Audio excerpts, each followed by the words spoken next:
जय।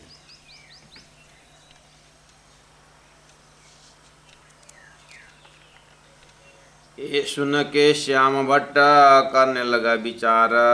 भीम भाई को कहा तुम हो जो खबरदार, तुम हो जो खबरदार।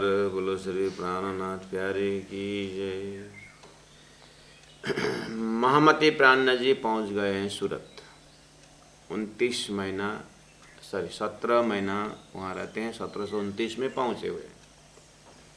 और इस समय में उनके साथ एकदम साथ साथ चलने वाले 12-15 सुंदर साथ। लेकिन जब यहाँ से निकलते हैं ना सुंदर साथ लगभग 2000 सुंदर साथ होते हैं। और यहाँ 17 महीना रहते रहते कहाँ कहाँ से सुंदर साथ पहुँचते हैं। और उनके साथ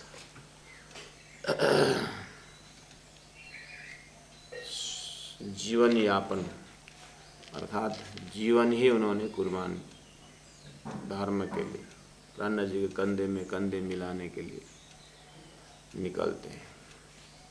और सूरत एट ए ग्लांस कहें महामती प्राण जी थोड़ा सा यहाँ से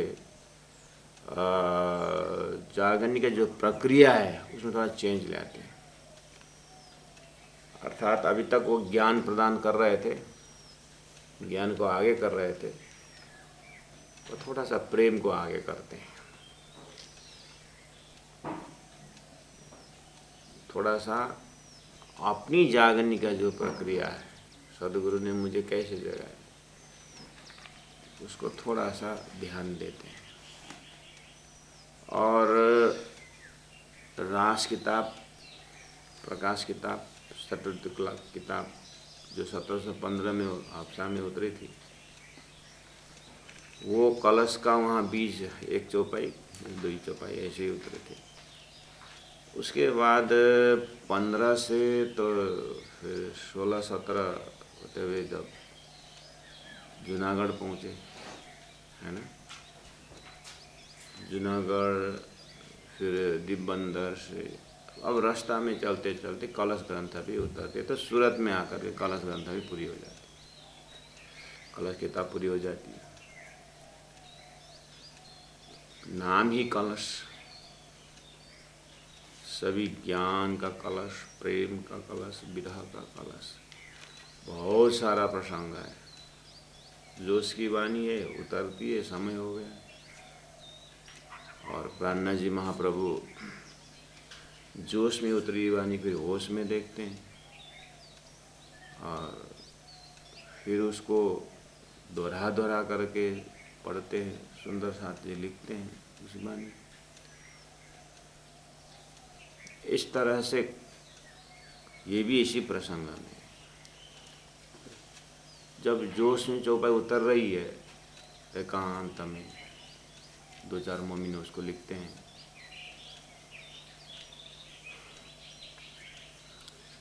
तो प्रवचन भी उसी टाइप का होता है।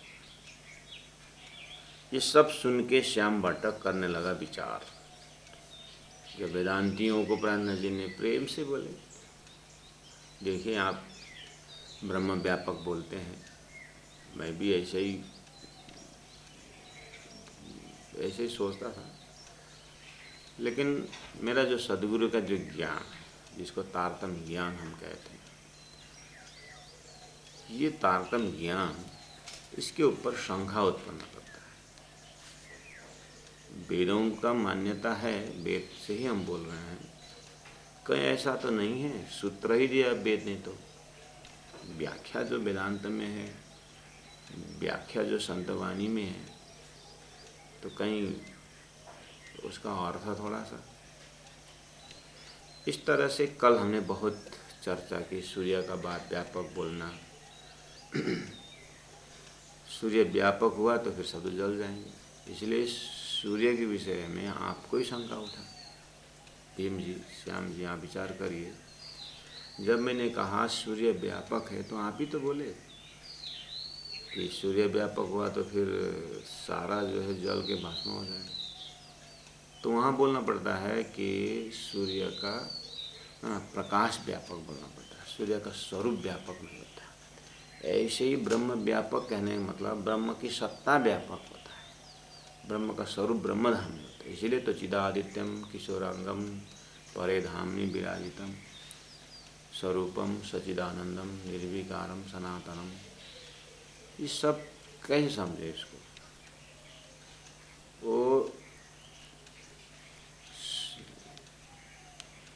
दृष्टांत का अपना लिमिटेशन होता है।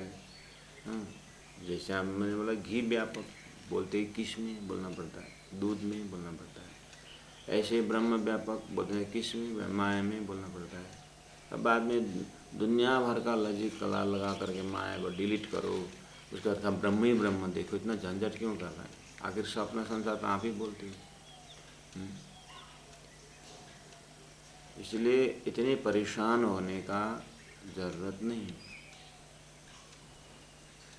जैसे जिस देश में राजा हो, हमारे देश में भी छोटे छोटे राजा रजौटे बहुत हैं, तो राजा व्यापक संसार में राज शासन मतलब जगह जगह में कण कण में राजा ही तो है। तो राजा व्यापक जिसको राष्ट्रपति शासन लागू हुआ कर, जिस देश में राष्ट्रपति हैं, राष्ट्रपति शासन लागू हो गया देश में, बोलेंगे तो राष्ट्रपति थोड़ी ना बंदूक लेकर के घर घर में रहता है।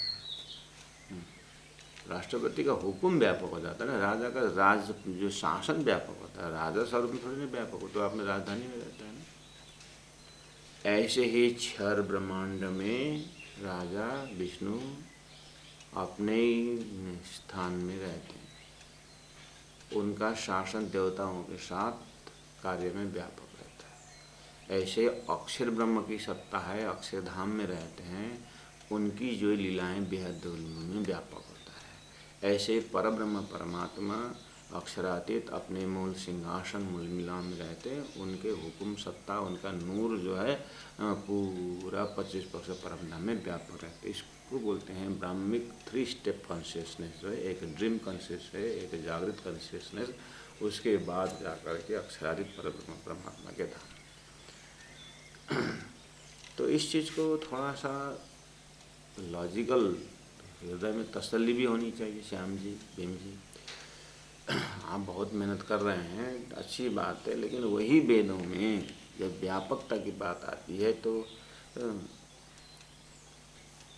फिर भीम जी आप देखिए परमात्मा से में क्या लिखा है, दिव्यो ही अमूर्त पुरुषः बाह्याभ्यंतरः या मन शुभ्र ही अक्षरात् परातः पर लिखा हुआ है। बाह्य अभ्यंतर हजा लिखा है, बाहर भी अंदर भी बराबर क्वालिटी लिखा हुआ है। जहाँ ब्रह्म रहते हैं ना, ब्रह्म का धाम ब्रह्म का स्वरूप भी एक ही क्वालिटी वाला बताया। और यहाँ तो अगर ये आत्मा ब्रह्म हो गया तो फिर ब्रह्म का धाम तो शरीर हो गया ना। तो जब ब्रह्म अविनाशी, आत्मा अविनाशी और उसका घर नाश बनता है शरीर, तो लॉजिकल नहीं। जहाँ ब्रह्म रहते हैं, ब्रह्म का धाम तो अविनाशी होना। इसीलिए मुख्य बात तो ये ध्यान दीजिए, आपके ही गुरु ने बताए होंगे, आपने शास्त्र में देखे होंगे, सपना संसार को सपना माना हुआ है। तो आप अपने सपना को लेकर के जागिए, अपने सपना को लेकर। आप एक तो सोया हुआ शरीर होता है और आप सपना में चले जाते हो, तो सपना में एक स्वरूप है और सपना का स्वरूप भी चलता फिरता है, और वहीं के भाषा से बोलेंगे तो भी तो चेतन ही बोलेंगे। तो इसका मतलब सपना व चेतना भी तो है, सपना व चेतना भी तो है। ऐसे अक्षर ब्रह्म का सपना का शरीर नारायण, उसकी चेतना का विस्तार जो है वही सृष्टि। और आप ठीक ही बोल रहे हो, क्या बोल रहे हो, ब्रह्म एक है बोल रहे हो, ठीक है। लेकिन मेरा प्रश्न है, ब्रह्म एक है, सृष्टि के अंदर का कार्य ब्रह्म एक बोल रहे हो कि महाकारण वाला ब्रह्म एक बोल रहे हो? कार्य ब्रह्म भी मुख्य में एक है, जैसे नारायण एक है, एक ओम बहु से हम बोला तो बहुत हो गए, लेकिन नारायण स्वयं अक्षर का सपना है। जैसे आपको सपना देखते, सपना का शरीर खड़ा हो जाता है, उसके बाद आप एक ओम बहु से हम बोलते हैं, आप सपना का विस्तार होता है। लेकिन आप जगने के बाद सपना रहता है? नहीं रहता। ऐसे अक्षर जगने के बाद संसार नहीं रहता है। इसलिए तो नारायण स शंभु स समृत्या स गुणानुभव। इसलिए देवी देवता क्यों मुक्ति नहीं देते हैं? मुक्ति दे नहीं सकते। ब्रह्मा विष्णु महेश की मुक्ति, आपने भी ब्रह्मा विष्णु महेश को पार लगा करके ब्रह्म को निराकार मान रहे हो। ठीक, हे भीम भट्ट श्याम भट्ट वेदांती, आपने भी स्वर्ग तो ठुकराया है, आपने वैकुंठ ठुकराया है। अब इसका मतलब है आपका साकार ब्रह्म नाशवंत है, इसीलिए तो आपने साकार ब्रह्म आपके दिमाग में मुक्ति नहीं है। साकार ब्रह्म वो एक प्राइमरी है, एक आलम्बन है, लेकिन जब ध्यान से जाएंगे तो ब्रह्म निराकार है। यही तो है ना आपका। आपके सपना का शरीर साकार है, लेकिन सपना शरीर को उत्पन्न करने वाला आपकी जो निंद्रा है उसके ऊपर, निंद्रा निराकार है कि आकार है? हम ब्रह्म निराकार है, बस ऐसे ही तो है। आपने वही निराकार तो पकड़े हो। तो निराकार का परे आपका शरीर है कि नहीं? यानी निंद्रा के परे आपका शरीर है कि नहीं? हाँ, निंद्रा का शरीर मेरा शरीर है। तो दो शरीर हुआ ना आपका। एक तो सपना में घूम रहा था एक शरीर, एक सोया हुआ शरीर। तो ये दोनों शरीर के बीच में एक निंद्रा का आवरण था कि नहीं था? था। बस इतना ही तो है समझना। आपका सपना का शरीर जैसा नारायण, आपका सोया हुआ शरीर जैसा अक्षर है। बस अब अक्षरातीत परब्रह्म, जैसे आपको निंद्रा का आवरण कहाँ से आया? कहीं से तो आया ना। बस यही जगह में अक्षरातीत परब्रह्म को प्राप्त करिए और उनका हुकुम, उनका एक आदेश, हुकुम का रूप होता है, शक्ति का आकार होता है? नहीं होता है। शक्तिवान का आकार होता है। ऐसे ही अक्षर के ऊपर फरामोशी डालने बोलो या उसका हुकुम डालने बोलो या निंद्रा डालने बोलो, हाँ, उसको शास्त्रों में निंद्रा है। मोह अज्ञान वर्मना कर्म काल और शून्य, ये नाम सारे निदके निराकार निरंजन, हाँ? 9 गुण लिखा है उसमें। बस वो परमात्मा के आप नजर करिए और देखिए अक्षर ब्रह्म भी सोया हुआ है। और अक्षर ब्रह्म का सोया हुआ शरीर, आपका सोया हुआ शरीर में चारों अंतःकरण है कि नहीं? है, लेकिन उस समय इनएक्टिव रहता है, आप सपना में व्यस्त रहते हैं। ऐसे ही अक्षर ब्रह्म के अंतस्करण जो है वो बेहद दलीला है, जिसको अव्याकृत सबली केवल सत्स्वरूप इस तरह शास्त्र में दिया हुआ है ना। बस उनका मन स्वरूप अव्यय के द्वारा संसार दिखते हैं। जैसे हम अपने मन से, भ्रमित मन से संसार सपना देखते हैं। तो आप एक ही बात कर रहे हो, एको ब्रह्म ही बोलते हैं आप, लेकिन निराकार को पकड़ रहे हो। हम कह रहे हैं निराकार एक तो कोई ब्रह्म के वही नहीं, वो शक्ति निराकार होती है, बात अलग है। आप ब्रह्म के अनंत शक्ति में सृष्टि करने कराने वाला, यानी सृष्टि का जो एस्पेक्ट है वो परमात्मा की शक्ति से सृष्टि हुई है। उस शक्ति एक को पकड़ करके आपने निराकार सिद्ध कर दिया। जब शक्तिवान को पकड़ोगे ना, अनंत शक्ति का भंडार है। इसीलिए तारतम जो ज्ञान, सद्गुरु का ज्ञान जो मैं बोल रहा हूँ उसको अलग करने के लिए मैं बोल रहा हूँ। ब्रह्म साकार भी नहीं है, अगर नारायण भी नहीं है, ब्रह्म निराकार भी नहीं है, ब्रह्म निराकार भी नहीं है, ब्रह्म शुद्ध साकार है। परमात्मा परम ज्योति परम धाम परागति सर्व वेदांत सारोहम सर्वशास्त्र सुनिश्चित, संपूर्ण शास्त्र निश्चित किया हुआ वो पर ब्रह्म प्रकाशवान अक्षरात् परत पर गोलोक का परम पदम। इस तरह से अब तो शास्त्र के प्रकांड हैं। गीता तो बहुत बार पढ़े होंगे, गीता में देखिए ना, उत्तम पुरुषस्तु अन्य बोला है और परमात्मा इति उदाहरित करके लिखा हुआ है।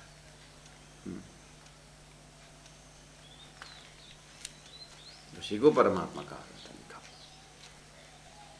इस तरह से प्रेम से भीम भट्ट और श्याम भट्ट के माध्यम से सूरत में ऐसे कोठे बैठक जैसा।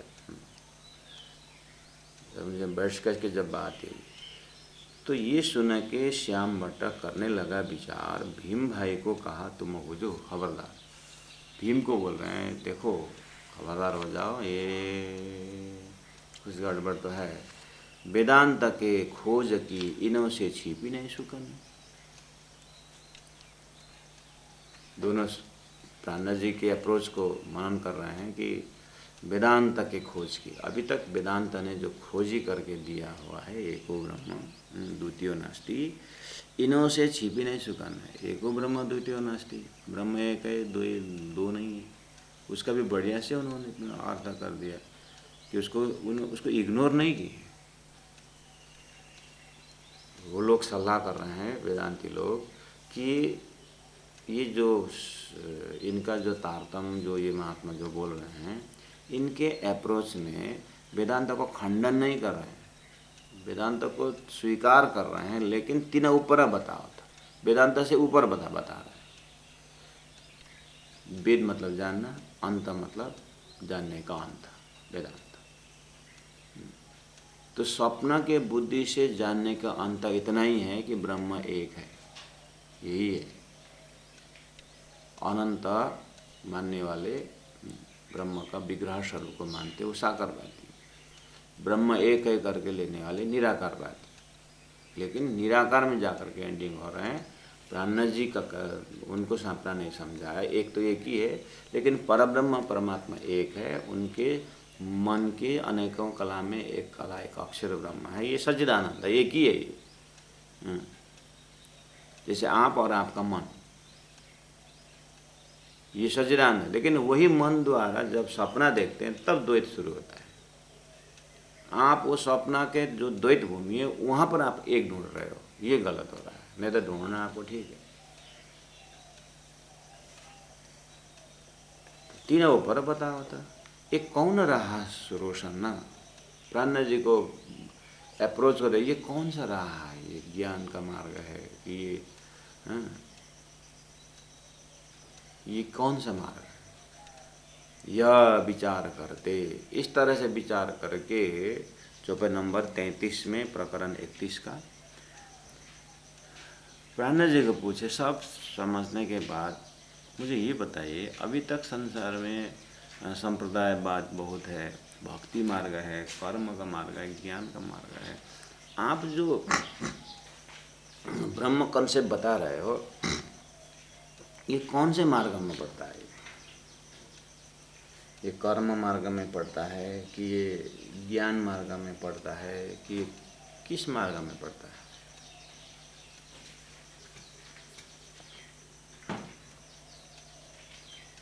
सबका अपना अपना चिन्ह है, अपना अपना झंडा है, अपने अपने संप्रदाय का नाम है। आपका झंडा कैसा है?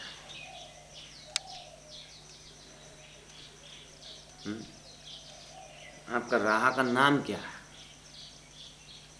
प्राणनाथ जी ने बहुत अच्छा प्रश्न पूछा आपने, जो हमने अभी तक विचार नहीं किया।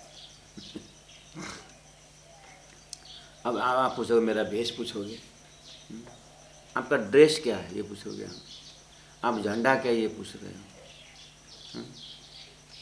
क्योंकि आपके दिमाग में यही चीज़ से मार्ग बन रहा है। आपके दिमाग में पहले से ही यही चीज़ है कि एक वो मार्ग कोई है। ठीक है, हम मार्ग बताएंगे, भेष भी बताएंगे, सब भी बताएंगे, लेकिन आपका दिमाग में इन्हीं चीज़ों ने घर बना रहा है।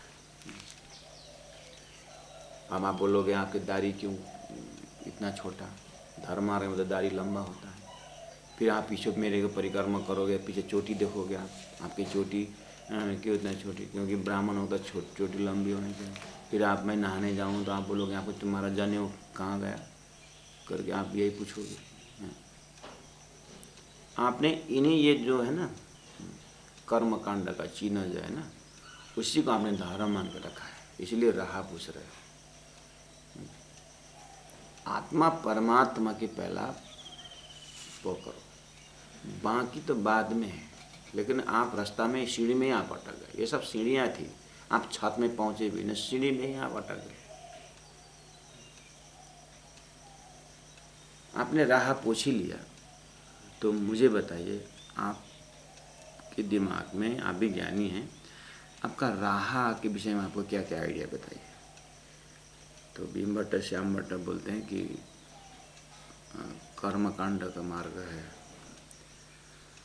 और उपासना मार्ग है, ज्ञान का मार्ग है, विज्ञान का मार्ग है। अच्छा, बहुत बढ़िया। तो मार्ग बोलने पर तो चलना पड़ता है ना। हाँ, तो लक्ष्य भी होता है ना मार्ग का। लक्ष्य किसका लक्ष्य कहाँ तक है, ये भी तो बताइए। अब ये आप ही बताइए, मैं क्यों बताऊं? शंका तो आपकी है, आपके अंदर कुछ ज्ञान है, इसलिए तो शंका आप पूछ लो, क्योंकि ज्ञान होने के लिए शंका तो चाहिए, ये शंका होने के लिए ज्ञान चाहिए। सुंदर सा जिस तरह से बहुत मेंटली उठबस करा है भीम भट्ट श्याम भट्ट, जब राह की बात आई तो प्राणदेव जी ने अंतिम में कहा, आपका प्रश्न ठीक है, ये हमारा पराधसदा प्रेम लक्षण भक्ति का मार्ग है, ये विहंगम मार्ग है, ये आकाशीय मार्ग है। आपने शास्त्र में सुना है ना, आकाशीय पराधसदा प्रेम लक्षण भक्ति मार्ग। आपको भक्ति बोलने पर नौदा भक्ति में आप जानते हैं 9 प्रकार की भक्ति है, और आपको तो भक्ति मार्ग को क्यों टेंशन ले रहे हैं? आप तो ज्ञानी हो, वेदांती हो, आप ये सब पार करके वेदांती हुए है ना। वेदांत में ये मार्ग और कुछ नहीं है, सब खरम खंडूर आप ही तो बोल रहे हो। तब ये लोग लज्जित होने लगे, ये सब जाने बिना हम कहा है हमें, हम वेदांती करके हमने फूंक दिया। अब टेंशन हो गया, न वेदांती आता है और न भक्ति मार्ग का कोई चिन्ह आता है। अब बड़े फंदन। यह विचार करते करते भीम की खुली नजर। भीम के अंदर एक प्राणनाथ जी का स्वरूप को देखते देखते अंदर से अब ये तो पात्र बन रहे थे, क्योंकि उधर से शंभुनाथ से थप्पड़ लगा दिया था शंभुनाथ ने, अब कोई था नहीं। तो परमात्मा की कृपा हो गई। ये तो न अक्षर पार की नजरों आई फजर। बोलो श्री प्राणनाथ प्यारे की जय। सुंदर साजिब 17 महीना का मेहनत है, ये 2-3 महीने नहीं होता है। ये तो अक्षर पार की नजरों आई फजर। जब प्राणनाथ जी महाप्रभु ने ये कौन रहा रोशन करके उन्होंने इंटरेस्ट रखा, आप प्राणनाथ जी महाप्रभु ने विराट शुरू कर दिया। 17 महीना है तो 2 महीना का विराट के शिविर संचालन किया। 2 महीना विराट का शिविर शुरू कर दिया। जैसे ही हद पार बेहद है, बेहद पर अक्षर एकदम नक्शा बना करके गीता का प्रमाण, वेदों का प्रमाण दे करके, प्रेम संवाद सुना करके, परम धाम से जब अक्षर ब्रह्म का दर्शन कराते हुए खेल बनाया, सिस्टमेटिक जब उन्होंने क्लासेस शुरू की बैराट की, जो सतगुरु महाराज दर्शन के पश्चात करते थे और दीवालों में जमुना प्रकट कर देते थे, परम धाम की व्याख्या करते थे। जब प्राणनाथ जी ने मेहनत की तो अब उसको पता चला, अरे ये खेल, ये संसार स्वप्न और अक्षर का ऐसा संबंध है, ये तो खाली कारण ब्रह्म है और ये कार्य ब्रह्म है। अरे ये तो अक्षर पार की नजरों आई फजर। जब अक्षर अतीत की बात शुरू कर दी चर्चनी, अब इनके हृदय में प्रकाश आ गया। आपन थे व्यापकलों जानी सूरत एक। देखो अभी तक क्या जानते थे, आपन थे व्यापकलों, मैं से पूरी तरह व्यापक जड़ चेतन सब में जानी सूरत एक ही परमात्मा व्यापक है, ये जानते थे। बात सही थी, प्राणनाथ जी ने इसे स्वीकार किया है। आत्म सहुनी एक दी से जुजबी तो दी से दे हरे, जानना तो यही है। आपन थे व्यापकलों, स्वयं से जितनी भी वस्तु है सब में ब्रह्म को देखना। जानी सूरत एक सूरत जानता, बात तो यही। लेकिन ये जो जान रहे थे खाली शब्द जान रहे थे। जब प्राणनाथ जी ने विराट दिया तो एरिया भी पकड़ में आ गया। ये नारायण एक से व्यापक लिखा हुआ है, अंग समय अंग में ये नहीं वासना अन्य, सब एक ही तो है, लेकिन नारायण सृष्टि के अंदर स्वप्निक चेतना है। फिर जैसे वहाँ से अक्षर धाम में पहुँचे, अक्षर ब्रह्म एक है, लेकिन उनके बेहद लीला में अक्षर ब्रह्म अनेक होकर के जागृत के लीला करते हैं, लेकिन वो सत्य के अंश ही है। लेकिन ये जो झूठ के अंश उससे भी परे जा करके जब अक्षरातीत एक परम सिद्धार्थ जी हैं और 25 पक्ष परम धाम में आनंद की लीलाएँ होती है, वो जो है स्वलीला द्वैत है। अद्वैत तो अद्वैत है, लेकिन स्वलीला अद्वैत। और अर्थ लग गया, वेदों में इसी के तो संकेत करके बोला है, एकांकी न रमते, वो अकेला में नहीं रमता है। तो अकेला में नहीं रमता है, वो क्या करता है? उसका अनंत स्वरूप होकर के लीला करता है। सागर अकेला थोड़ी उसका लहर के साथ होता है, सूर्य अकेला नहीं तो उसके रोशनी के साथ होता है। ऐसे ब्रह्म अकेला थोड़े, तो आनंद है, वो सच्चिदानंद है, तो अनंत में है। तो से सएव आत्मा द्विधा भवती, अलग अलग लीलाएं करते हैं करके। वो लीला का जब उन्होंने प्रकाश किया, प्राणनाथ जी जब बताई, तो उनके ही एक अंश सत्य के एक अंश अक्षर ब्रह्म द्वारा जो सपना में भी नारायण होकर के अनंत। आप यहाँ पर सपना में एक ओम बहुत आप यही इसलिए व्यापक व्यापक बोलते थे आप। जब मैंने प्रश्न पूछा कि किस में व्यापक, बोलते हैं आपको बोलना पड़ा माया में व्यापक। तो माया में थोड़ी नहीं ब्रह्म व्यापक हो सकते हैं, माया तो अंधेरा। अब अक्षरातीत भी व्यापक है, लेकिन वो भूमि अखंड है। वो ब्रह्म में ब्रह्म व्यापक है। मक्खन व्यापक है, किस में? मक्खन में। आप बोल पाए ऐसे? ब्रह्म व्यापक है ब्रह्म में। वहाँ की व्यापक शब्द क्यों लगाना? घी में व्यापक थोड़ी होता है। सर्वम खलदम आपने बोल दिया, सभी ब्रह्म ही ब्रह्म है। तो फिर ब्रह्म तो नाश नहीं, आप तो नाश एरिया को भी ब्रह्म बोल रहे। फर्क है कि नहीं?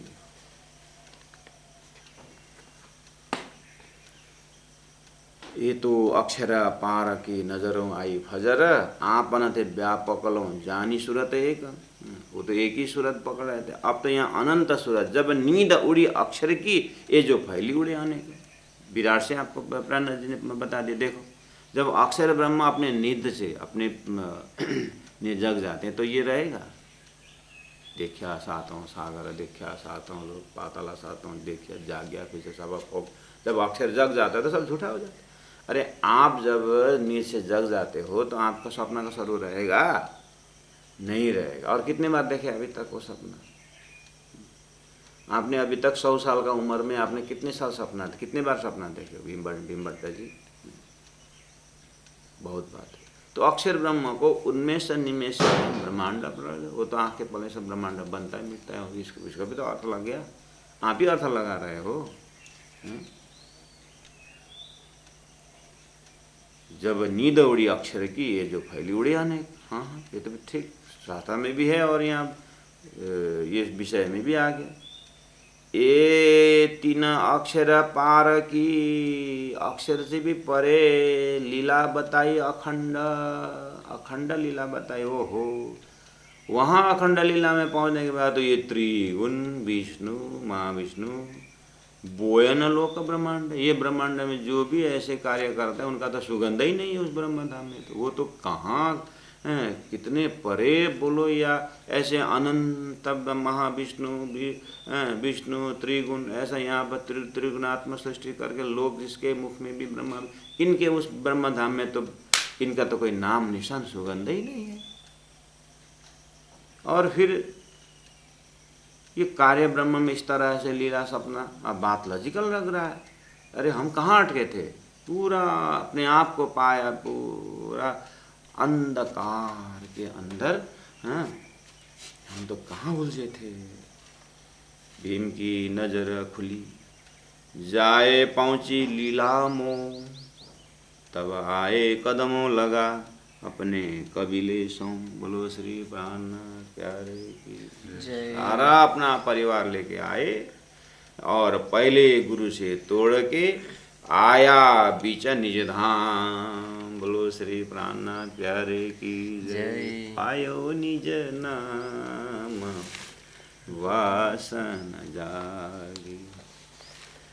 वासन जागे हो वासन जागे, पायो निज नाम वासन जागे। चर्चा का सुख पाए के, रया मोमिनों के काम। पूरा जीवन अभिनव ने मोमिनों के काम अर्थात जागने के कार्य में हाथ बटाने लगे। भीम तो भीम जागे तो श्याम भट्ट भी जाग गए।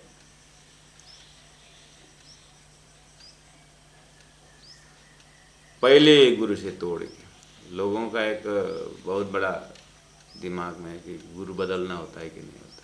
मत बदलो, है क्यों बदलो।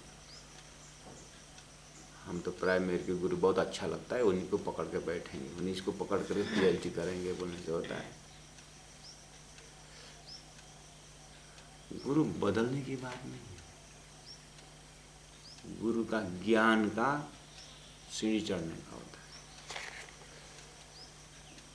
हम तो लालटेन नहीं बदलेंगे, हम तो पेट्रोल मैक्स नहीं बदलेंगे। वो बगल वाला बिजली जला के झलाला बैठा है और हम तो लालटेन नहीं छोड़ेंगे करेंगे। हम तो कर्मकांड नहीं छोड़ेंगे, हम तो उपासना नहीं छोड़ेंगे, हम तो स्वर्ग नहीं छोड़ेंगे, हम तो वैकुंठ नहीं छोड़ेंगे। महाराज छोड़ो मत, जानो, समझो उसको, अपने आप छूटेगा।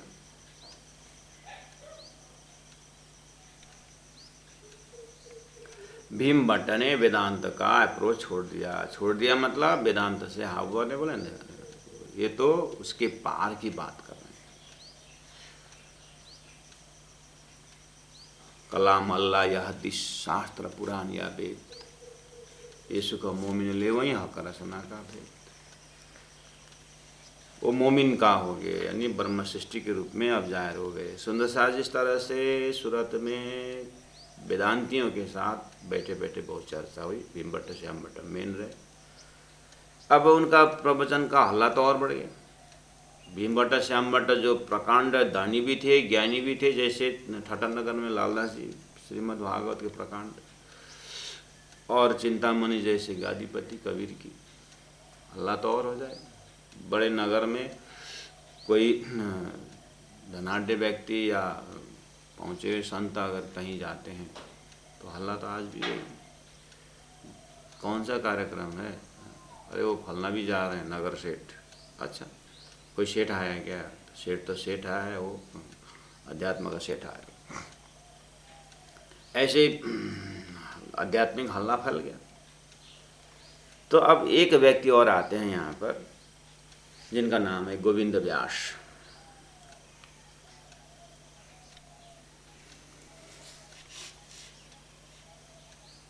गोविंद व्यास नाम के आते हैं। ये लगभग लालदास जी महाराज जैसे ज्ञानी है, लेकिन उतना धनाढ़ और कंपनी चलाने वाले ऐसा नहीं। लेकिन ये लालदास जी महाराज धन के साथ अपने एरिया में वो कार्य कर्मयोग थे वो, और लोगों को धर्म सिखा करके, सच्चाई को सिखा करके प्रेरित करते थे कि हम कर्म को कैसे सुधारें, कर्म में कर्मचोर नहीं होना चाहिए, और जितना समय अपने को कर्म करना है 8 घंटा 10 घंटा पूरी तरह कर्म करें और फल की इच्छा न रखें। आप चाहे हमारे कंपनी में हो, चाहे यहाँ से बाहर जाओ, आप कर्म से ही परमात्मा को प्राप्त कर सकते हो, मन को संतुलन कर सकते हो। बस कर्म योगी बनो, परमात्मा मेहर करते हैं। इस तरह ओटी दे करके, ओवर टाइम का पैसा दे करके कार्य करने से शुरू के 1 घंटा और अंतिम का 1 घंटा, 8 घंटा कुछ सर्विस में से 6 घंटा कर्म करने का, 2 घंटा पैसा देते लेकिन कथा सुनने का, मन को पवित्र करने का। उनका टीचिंग कुछ इस तरह से। लेकिन गोविंद व्यास जो है भागवत के प्रकांड विद्वान है, लेकिन ये पूरी तरह कथाकार है। उस समय का भव्य कथाकार है, बहुत बड़ा बड़ा मंडान चलाने वाले हैं। तो इनकी महानता ये है कि महामती प्राण जी के पास आकर के इन्होंने भी चर्चा शुरू की, मतलब श्रवण करने बैठ गए। आप देखिए कभी कभी टीवी में देखते हैं कोई एक महात्मा जी, बड़े महात्मा जब आसन में बैठते हैं तो अन्य सब कोई स्टेज में रहते हैं, कोई नहीं, स्टेज में मज़ा नहीं आता है, और फ्रंट में एकदम आसन जमा के बैठते हैं। जो बड़े लोग होते हैं वो बिल्कुल मस्त रहते हैं। देखिए ज्ञानी जब कथा श्रवण करते हैं सुनने में बहुत मज़ा आता है उन लोगों को। क्यों? क्योंकि बोलने में थोड़ा बहुत दिमाग का खर्चा होता है, डूब नहीं सकते, तो उनको आनंद लेने के वही कथा है, वही चलता है। लेकिन जब श्रोता बन के सुनते हैं ना, कुछ दिमाग लगाए बिना कथा के साथ साथ आनंद से डूबते हैं, इस लोभ से आते हैं कथा सुनने। ऐसे ये कथा का रहस्य को जानने वाले थे गोविंद व्यास, और ये थे वल्लभ संप्रदाय का। उस एरिया में वल्लभ संप्रदाय का एक पकड़ था अच्छा। और आप देख रहे हैं सतगुरु महाराज के ज़माने से ही वल्लभ संप्रदाय आगे आ रहा है, और संयोग ऐसे ही आ रहा है। क्यों? वल्लभाचार्य सदगुरु देवचंद्र जी महाराज से पहले के, और कृष्ण भक्ति की धारा जो है 5000 वर्ष पहले से ही है। कृष्ण का ब्रज प्रेम, रास का प्रेम। तो श्रीमद् भागवत तो व्यास जी तो पुराने हैं ना, 5000 वर्ष तो स्टैंडर्ड मान लिया ना। तो श्रीमद् भागवत कृष्ण लीला, कृष्ण जो द्वापर में लीला खेले ना, द्वापर में ही ये प्रेम। तो संतों ने वो प्रेम को आगे रखा है, ब्रजरास को लेके आए। आज भी हम खोजी करें तो वही रहस्य, वही तथ्य मिलता है।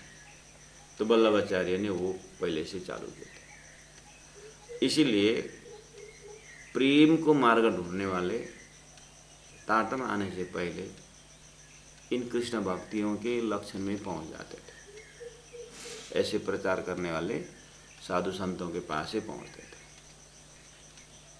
प्रेमी वाले, ज्ञानी वाले वेदांत तक पहुंचते थे। और प्राण जी के में प्रेम का भी आता है, वेदांत की बात भी है। तो गोविंद व्यास यहाँ आकर के अटक गए। प्राण जी के पास जैसे आए, सुनने लगे, तो वही समस्या। क्या समस्या? ब्रज रास के प्रेम की बढ़िया से श्रवण करते हैं, उसके बाद आगे निकल जाते हैं कि दिव्य परम धाम से ब्रह्मात्माएं खेल की चाहना उन्होंने की, तो परब्रह्म परमात्मा ने ब्रज गोपियों के अंदर प्रवेश करा करके 11 वर्ष 52 लीलाएं की, और फिर वंशी के नाथ और योग माया को ब्रह्मांड लगे। सब शास्त्र शब्द तो सब फैमिलियर हो रहा है, लेकिन जगह पकड़ में नहीं आ रहा। इतने बड़े विद्वान, शब्द सब आ रहा है, एकदम फैमिलियर है, लेकिन लोकेशन कहाँ से कहाँ बता रहे हैं। अक्षर के हृदय अखंड बोलते हैं, और केवल ब्रह्म के स्वामिनी के अंदर जो है योग माया अखंड, अक्षर ब्रह्म ने उसको अखंड किया बोलते हैं। गोविंद व्यास बहुत सत्र में न रहे प्राण जी महाप्रभु, तो गोविंद व्यास आजकल अपना परिचय नहीं दिया शुरू। यही तो महापुरुषों का यही तो खूबी होती है। क्यों लोग मालूम है, जब परिचय दिए बड़े वो पैमाने में हुआ, तो फिर जा कर के ऊपर आसन में बैठो और फेस टू फेस होकर के कथा श्रवण करने को मिलता है। ये सामने में जमीन में बढ़िया से बैठ करके मर्यादा भी कुछ रहना नहीं पड़ेगा। विचार करने लगे गोविंद व्यास। तो दिल में आया, ये तो जिस हमारे आद्य गुरु वल्लभाचार्य ने 40 प्रश्न रखे हैं, और हमारे संप्रदाय के अंदर, ये वल्लभ संप्रदाय में 40 का 40 को अर्थ करके बताने में साधारण लोग तो उसकी भी हिम्मत ही नहीं करते हैं। 40 प्रश्न में 8, 10, 15 तक उत्तर देते हैं, लेकिन कई प्रश्न ऐसे हैं कि समझ में नहीं आता। जैसे चिंतामणि को कबीर का वो पंक्ति, एक पलकते गंगा निकसे हो गए 34 पानी। तो ये जो लाभ मिला करके ये पद को जो समझे सो सतगुरु में चला करके कबीर ने बोला। तो उसमें 2 पर्वत ढापना क्या है, उसका जो रिदम बढ़िया है, लेकिन उसका लोकेशन पकड़ में नहीं आता है। इसे तो कितने तो अपने संप्रदाय में लोग हटा भी दिया है। जैसे प्राणनाथ जी महाप्रभु को वाणी कितने समझ में नहीं आया करके लोग हटाने के तत्पर है, तो उन्होंने तो हटा दिया। रास पंचाध्याय हटाने के लिए तैयार हो गए थे उस लोग विद्वानों। करपत्री महाराज ने उसको भयंकर वाणी फेंक करके रख दी अभी तक।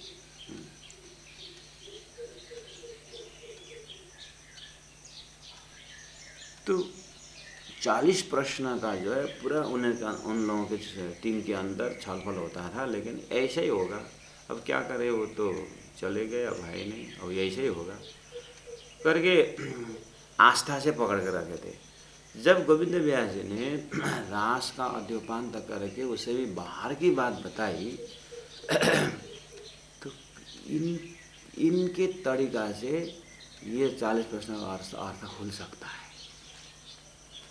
इनका जो अप्रोच है ना, ये तरीका से अगर देखेंगे तो 40 प्रश्न का अर्थ खुल सकता है कर फिर जा करके वो 40 प्रश्न पढ़ते हैं।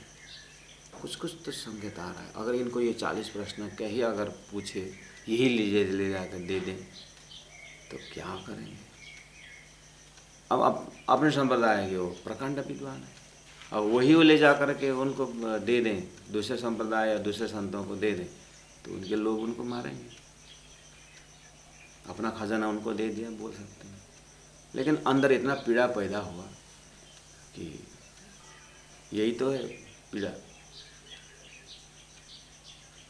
फिर सोचे कि आखिर शंका तो मुझे है ना, मैं अलग ही व्यक्तिगत लेके जाऊँगा क्या, क्योंकि अभी तक उनका वो मंडप में परिचय नहीं हुआ है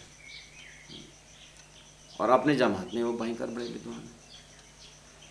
अब उनके पास लोग आते हैं पूछने के विषय में, सांप्रदायिक ज्ञान के लिए वो उनके पास आते हैं। ये अंतर पीड़ा हो रहा है। प्राणनाथ जी को दिखाऊं हल्ला हो जाएगा, कहाँ से आया ये करके।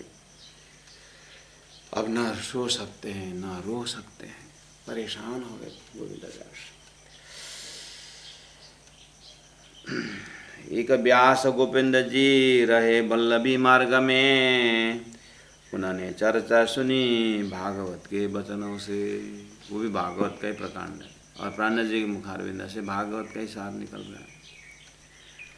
इन समय भागवत की मार्ग बल्लभाचार्य तिन्हीं की टीका मिने था संयम का कारज।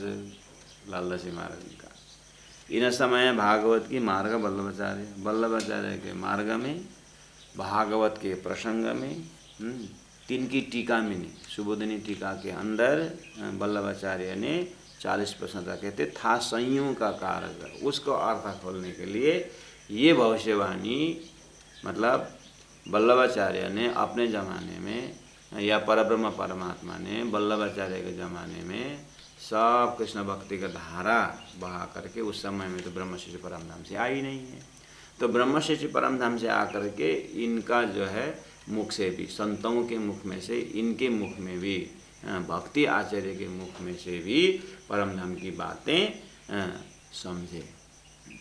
ज्ञानी के मुखारविंद में आने के लिए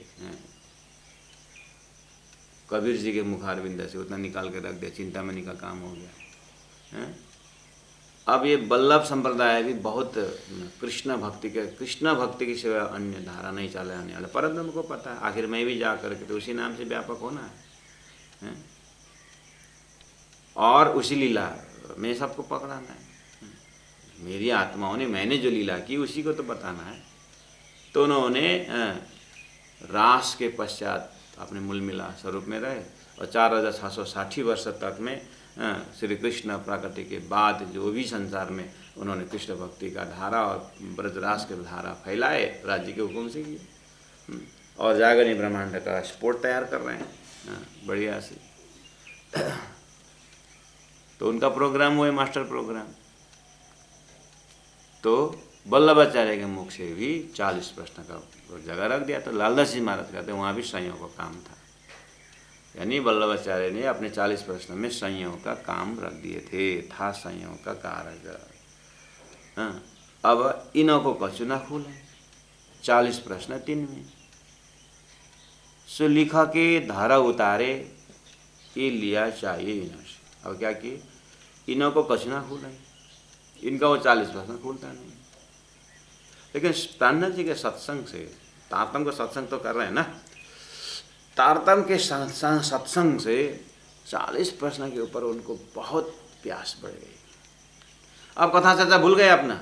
आया था प्रोग्राम उनको सूरत के बगल से, बटसाल के रोड से उनको आया था प्रोग्राम कि हमारा श्रीमद् भागवत का कार्यक्रम करना है महाराज। उन्होंने बोला 2-4 महीना रुको ना, मैं थोड़ा अस्वस्थ हूँ।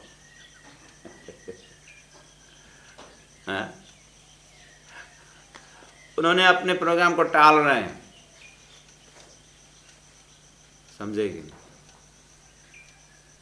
अब मैं ध्यान कर रहा हूँ, मैं एक किसी के सत्संग में जा रहा हूँ, बोलने को बनता नहीं। उन्होंने एकदम मेडिकल सर्टिफिकेट निकाल के दे दी कि हम अस्वस्थ हैं।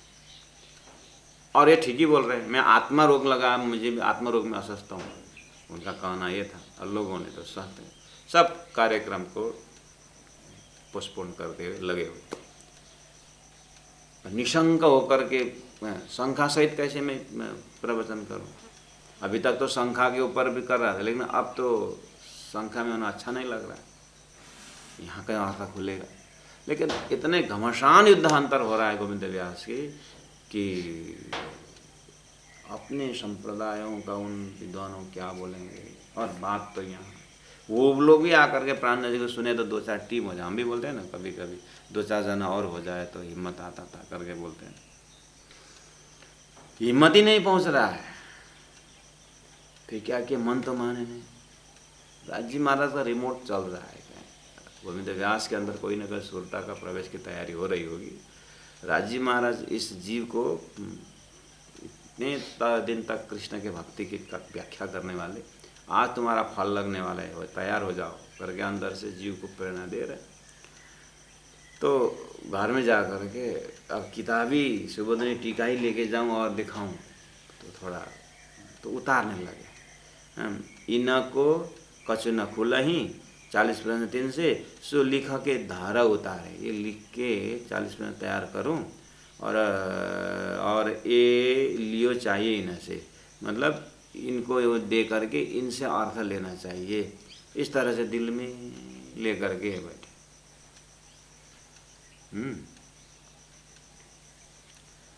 अब देखिए, तन की जाने मन की जाने, जाने दिल की चोरी, उन साहिब से क्या छिपा जिनके हाथ में डोरी। अब बेचारे ये गोविंद व्यास जी, प्राण जी तो सूरत में देख रहे हैं और उनकी कथा चर्चा मस्त देख रहे हैं, उनकी जमात जो आए हैं वो देख रहे हैं। लेकिन आप महामती प्राण जी को कब से जानते हैं? आप महामती प्राण जी को कब से जानते हैं? कहाँ से जानते हैं आप? वो सब गोविंद व्यास थोड़ी नहीं जानते हैं। और कथा चर्चा में तो बोल रहे हैं यहाँ पर कि उन्होंने चर्चा सुनी भागवत के वचनों से लिखा हुआ है।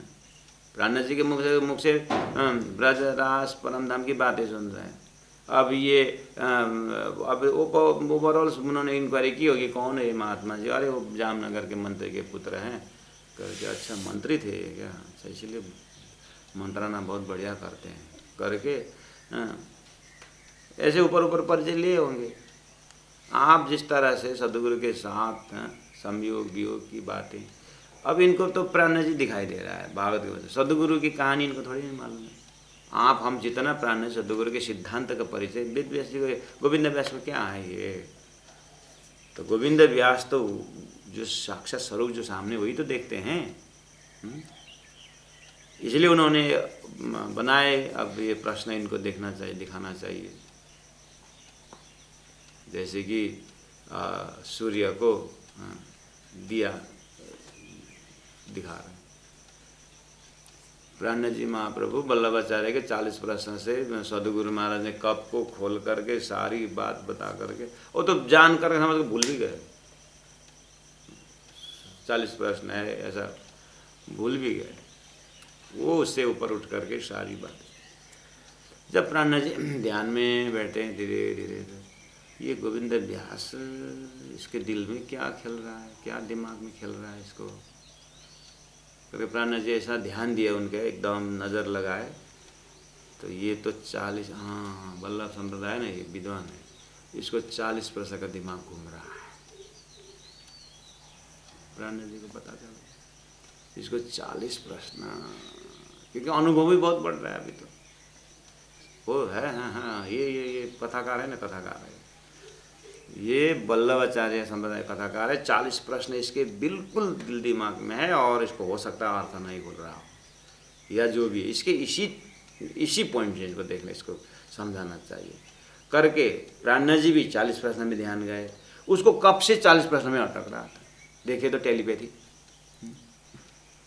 तो प्राण जी ने ऐसा उसका मानसिकता पड़े, 40 प्रश्न में घूम रहा है। लेकिन मेरे पास तो मैं चलता फिरता, मेरे वो सुबोधनी टीका भी नहीं है और 40 प्रश्न भी और याद नहीं रहा।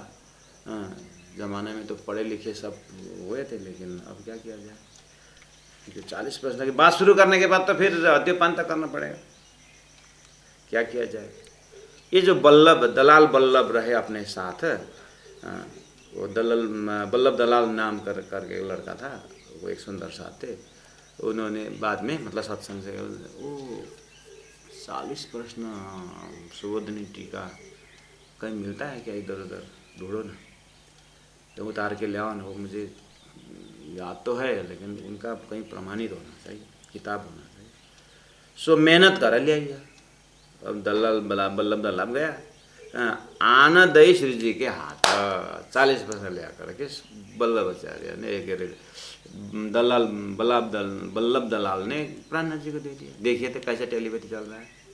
यही तो आत्मा से आत्मा अंकुर जुड़ने की बात है। देखिए आयुष से आयुष के मिलन जो है वो स्थूल मिलन है, और मन से जो मन मिलता है, ये पानी से पानी मिलना जैसा है। आयुष से आयुष मिलता है, वही आयुष थोड़ा पिघल जाए तो पानी से पानी जब मिलता है, तो आयुष से आयुष मिले तो आवाज़ आता है, टंग टंग, पानी का ही रूप है। लेकिन जब पिघल जाता है तो पानी से पानी कितना आराम से मिलता है। कि पानी भी पिघल करके बाफ हो करके जब बाफ में चला जाता तो फिर तो दिखता नहीं है, लेकिन ऐसे ही आत्मा से आत्मा का मिलन होने वाला है। वेद व्यास, गोविंद व्यास की आत्मा जो है परम धाम की सुरता रूप में आने वाला, जीव से जीव का मिलन टकराता है, और ईश्वरी से ईश्वरी का मिलन पानी का जैसा, वाप से वाप का मिलन जो है ब्रह्मात्माओं का मिलन। कौन पता चलेगा इसे, राजी कोई पता चलता। सो मेहनत कर ले आइया आनंद श्री जी के हाथ। अब प्राण जी महाप्रभु में थोड़ा सा चिंतन किए, और अब सुंदर सा जी समय पूरा हो गया है।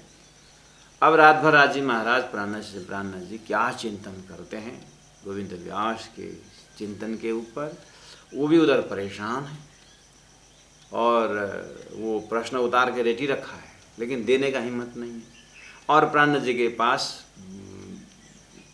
वो प्रश्न पहुंच गया है। अब कल वो प्रश्न लेके आएंगे, या प्राण जी महाप्रभु वो प्रश्न को पहले से शुरू करेंगे। क्या होगा, कुछ ना कुछ तो भयंकर होगा, कुछ ना कुछ तो इंटरेस्टिंग जरूर होगा। कल श्रवण करेंगे। आज के लिए विश्राम करते हैं। बोलो श्री प्राणनाथ प्यारे की जय। ये जो दलाल बल्लभ, ये जो दलाल बल्लभ, रहे अपने साथ, रहे अपने साथ, सो मेहनत कर ल्याइया, सो मेहनत कर ल्याइया, आनंदई श्री जी के हाथ, आनंदई श्री जी के हाथ। बोलो श्री प्राणनाथ प्यारे की जय, सदगुरु महाराज की जय, तीनों पुरी धाम की जय, गुरु जी 108 मंगलदास जी महाराज की जय। प्रणाम सुंदर सा।